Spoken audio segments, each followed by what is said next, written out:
Hello friends, आपका स्वागत है हमारे चैनल पर। मेरा नाम है ध्रुव और आप देख रहे हैं द लर्नर्स कम्युनिटी। आज की वीडियो में हम बात करेंगे बीए प्रोग्राम के सेकंड सेमेस्टर के एजुकेशन सब्जेक्ट के बारे में। सब्जेक्ट का नाम है अंडरस्टैंडिंग ह्यूमन डेवलपमेंट। ये आपका यूनिक पेपर कोड है। ठीक है, सब्जेक्ट का क्या नाम है? Understanding human development. BA program education के अंतर्गत आपको ये सब्जेक्ट मिलता है सेकंड सेमेस्टर में। ठीक है, आज की वीडियो में सब्जेक्ट के क्वेश्चन पेपर को डिस्कस करेंगे। किस टाइप के क्वेश्चन आ सकते हैं, क्या आपसे पूछा जा सकता है, इंपॉर्टेंट चीजें और क्वेश्चन नंबर कितने नंबर के क्वेश्चन आएंगे, क्या पूछा जाएगा, वो सब आज की वीडियो में हम कवर अप करेंगे। तो वीडियो कंप्लीट देखिए अगर आपके पास ये सब्जेक्ट है, क्योंकि इस वीडियो के एंड तक आपको एक आइडिया लग जाएगा क्वेश्चन पेपर किससे रिलेटेड आता है। ठीक है, तो चलिए वीडियो को शुरू करते हैं। बात करें क्वेश्चन पेपर के बारे में, 3 घंटे का पेपर होगा। 100 नंबर का यहाँ पे आपको दिया गया। चांसेस है कि 100 नंबर का आएगा, बट अदरवाइज 90 नंबर का तो आपको देखने को ही मिलेगा। चांसेस है कि 100 नंबर का आपका पेपर हो। फिर बात करते हैं, this paper has total 7 question, attempt any 5 question out of this given लो। ठीक है, यहाँ पे आपको 7 क्वेश्चन देखने को मिलते हैं पूरे क्वेश्चन पेपर में। आपको 5 क्वेश्चन जो है अटेम्प्ट करने हैं। All question carry equal marks, सारे के सारे क्वेश्चन जो है इक्वल मार्क्स कैरी करते हैं।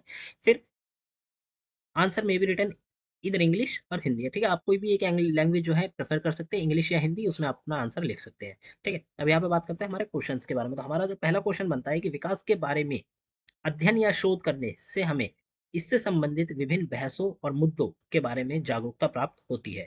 ऐसी बहस या मुद्दे पर विस्तार से चर्चा कीजिए। ठीक है, विकास जब हम डेवलपमेंट के बारे में बात करते हैं, ठीक है, विकास के बारे में अध्ययन और शोध करने पर, जब भी हम विकास के बारे में क्या करते हैं, अध्ययन करते हैं, पढ़ते हैं, या हम उस पर शोध करते हैं, एक्सपेरिमेंट या रिसर्च करते हैं।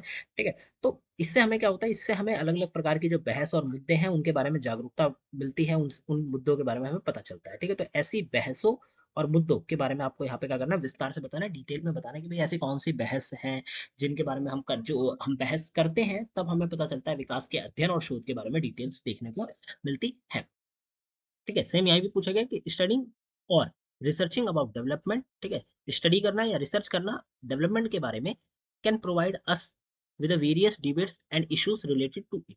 ठीक है, कि जब हम इसके बारे में रिसर्च या स्टडी करते हैं डेवलपमेंट के बारे में, तो हमें वो प्रोवाइड करती है अलग अलग प्रकार की डिबेट्स और इश्यूज को। ठीक है, डिस्कस करना है आपको डिबेट्स और इश्यूज को इन डिटेल। ये हो जाता है आपका क्वेश्चन नंबर 1। क्वेश्चन नंबर 2 को देखते हैं, describe Kohlberg's theory of moral development. ठीक है, कोलबर्ग की जो नैतिक विकास का सिद्धांत है वो आपको बताना है। मोस्ट इंपॉर्टेंट क्वेश्चन है। ठीक है, मोस्ट इंपॉर्टेंट क्वेश्चन है ये। थ्योरी बेस्ड एक प्रकार से आप कह सकते हैं कि आपको थ्योरी से रिलेटेड डायरेक्ट एक क्वेश्चन पूछा जाएगा। ठीक है, तो इस प्रकार के क्वेश्चन आने के चांसेस बहुत ज्यादा है। तो आपको क्या करना है, इस प्रकार के जैसे कि आपकी किताब में कोलबर्ग के बारे में हो गया या किसी अन्य जो थ्योरी के बारे में बताया गया है, किसी व्यक्ति ने थ्योरी दी है, ठीक है, विकास से रिलेटेड, सिद्धांत से रिलेटेड, तो वो आपको यहाँ पे बतानी है। क्वेश्चन नंबर 3 आता है, there are various kind of violence and abuse prevailed in our society which negatively impact the development among children। ठीक है, हमारे समाज में अलग अलग प्रकार के वायलेंस हैं और अब्यूज हैं जो कि प्रिवेल्ड है। ठीक है, हमारे समाज में है और सोसाइटी में।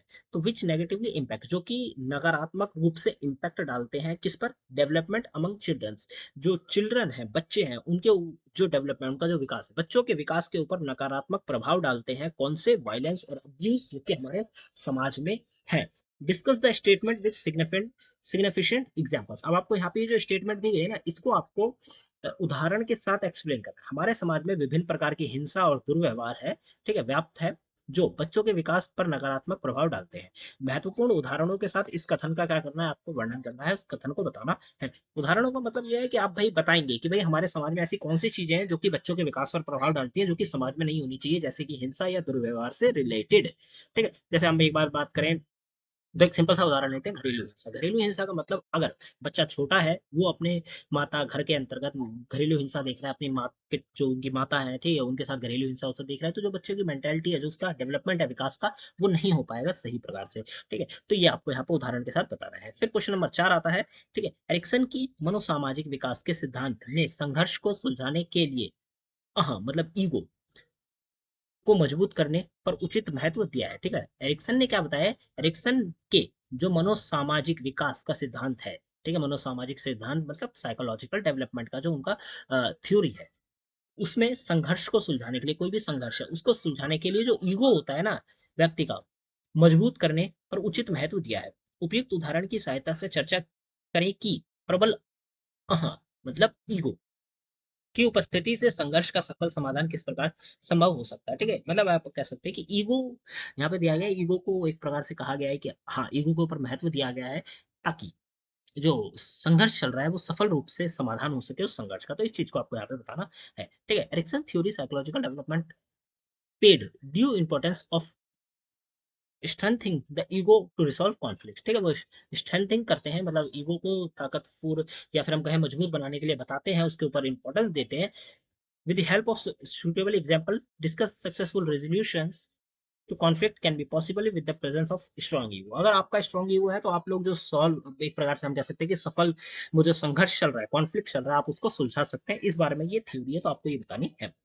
क्वेश्चन नंबर 5 आता है, suppose you are teacher of a primary classroom. आप एक प्राइमरी क्लासरूम के टीचर हैं। Discuss how you will make your classroom inclusive by encouraging participation from all the student in a teaching learning process.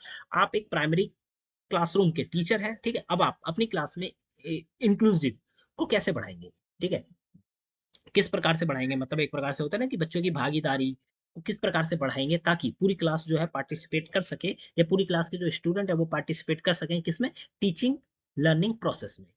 मान लीजिए आप प्राथमिक कक्षा के शिक्षक हैं। चर्चा करें कि आप शिक्षण सीखने की प्रक्रिया में सभी छात्रों की भागीदारी को प्रोत्साहित करके अपनी कक्षा में कैसे समावेशी बनाएं। ठीक है, मतलब सारे स्टूडेंट जो हैं वो किसी भी बैकग्राउंड से आए, ठीक है, उनका कोई भी बैकग्राउंड हो उससे कोई फर्क नहीं पड़ता, वो बच्चे क्लासरूम में पार्टिसिपेट करें। इस चीज को करने के लिए आप किस किस तरह से ही करेंगे, ठीक है, समावेशी बनाएंगे, ये आपको बताना है। क्वेश्चन नंबर 5 हो जाता है आपका। क्वेश्चन नंबर 6 आता है यहाँ पे, social social interaction of a child play important role in his growth and development. ठीक है, समाज में लोगों से मिलना सोशली इंटरेक्ट करना बच्चे के लिए जो डेवलपमेंट है और जो उसका ग्रोथ है उसमें एक इंपॉर्टेंट रोल प्ले करता है। Are you agree with the given statement? क्या आप ये जो स्टेटमेंट दी गई है इससे अग्री करते हैं? Elaborate your stance with a suitable example. अब आपको यहाँ पे सुटेबल एग्जांपल भी देना है और इलेबोरेट भी करना है इस चीज को कि हाँ मैं अग्री करता हूँ कि बच्चों को समाज में लोगों से मिलना चाहिए, मतलब बच्चों से मिलना चाहिए और बच्चों से, ताकि उनका जो मेंटालिटी डेवलपमेंट है वो ग्रोथ हो सके। ठीक है, एक बच्चे का सामाजिक संपर्क उसकी बुद्धि और विकास में महत्वपूर्ण भूमिका निभाता है।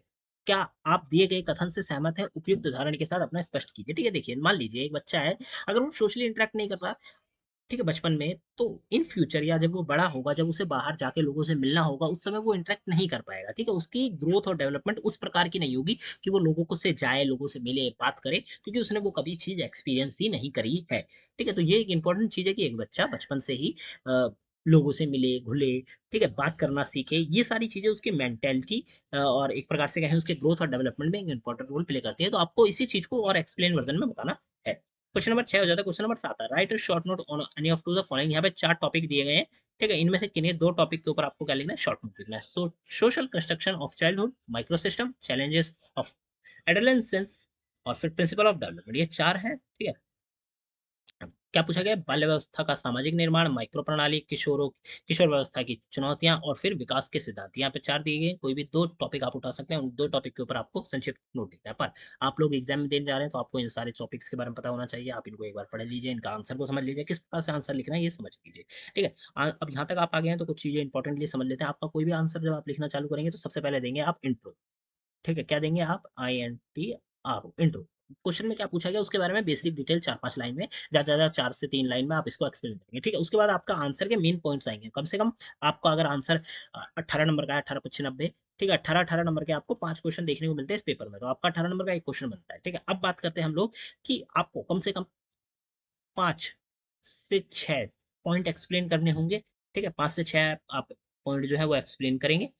जब आप ये पॉइंट बना देंगे, उन पॉइंट की एक्सप्लेनेशन दे देंगे अच्छे से, उसके बाद अंत में देना है आपको कंक्लूजन। ठीक है, कंक्लूजन आपको देना है, निष्कर्ष जो होता है, और जब आप वो दे देंगे तो आपका जो आंसर है वो कंप्लीट रूप से तैयार हो जाएगा। ठीक है, इंट्रोडक्शन 5 से 6 पॉइंट और उसके बाद आपका कंक्लूजन, ये आपका आंसर लिखने का सही वे है। अगर आप इस प्रकार से लिखते हैं तो आपका जो आंसर है वो सही प्रकार से दिखेगा। ठीक है, एग्जामिनर को आंसर पढ़ने में ईज़िली ईज़ी रहेगा और आपके जो नंबर है वो काफ़ी अच्छे आएँगे। ठीक है, तो यहाँ पे आपका जो understanding human development question paper जो है बीए प्रोग्राम सेकंड सेमेस्टर का फिनिश हो जाता है। आपको कोई भी डाउट हो क्वेश्चन से रिलेटेड, क्वेश्चन का आंसर समझ से रिलेटेड, कमेंट करिए।